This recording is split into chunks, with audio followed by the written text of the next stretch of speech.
ಒಬ್ಬ ವ್ಯಕ್ತಿ ದಿನಾಲು ಬಾರಿಗೆ ಬಂದು ಡ್ರಿಂಕ್ಸನ್ನು ಆರ್ಡರ್ ಮಾಡಿ ಅದನ್ನು 2 ಗ್ಲಾಸಲ್ಲಿ ಇಟ್ಟು ಕುಡಿತಿದ್ದ.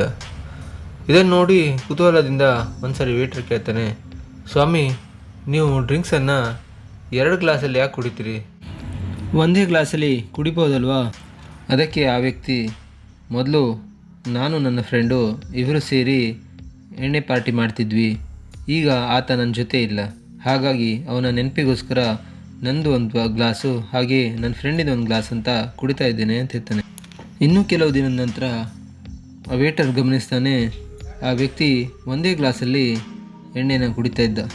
ಆಗ ಆ ವೇಟರ್ ಹೋಗಿ ಆ ವ್ಯಕ್ತಿಯನ್ನು ಮಾತಾಡಿಸ್ತಾನೆ, ಸರ್ 2 ಗ್ಲಾಸಲ್ಲಿ ಕುಡಿತಿದ್ರಿ, ಈಗ ಯಾಕೆ ಒಂದೇ ಗ್ಲಾಸಲ್ಲಿ ಕುಡಿತಾ ಇದ್ದೀರಿ ಅಂತ.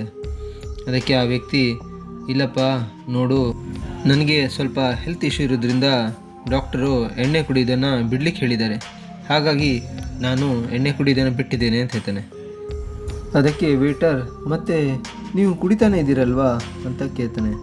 ಆಗ ಆ ವ್ಯಕ್ತಿ, ಇಲ್ಲ ನಾನಂತೂ ಬಿಟ್ಟಿದ್ದೇನೆ, ಆದರೆ ನನ್ನ ಫ್ರೆಂಡ್ ಇನ್ನೂ ಬಿಟ್ಟಿಲ್ವಲ್ಲ, ಹಾಗಾಗಿ ಇದು ನನ್ನ ಗ್ಲಾಸ್ ಅಲ್ಲ ಅವನ ಗ್ಲಾಸು ಅಂತ ಹೇಳಿ ಇನ್ನು ಕುಡಿಯೋದನ್ನು ಮುಂದುವರಿಸ್ತಾನೆ.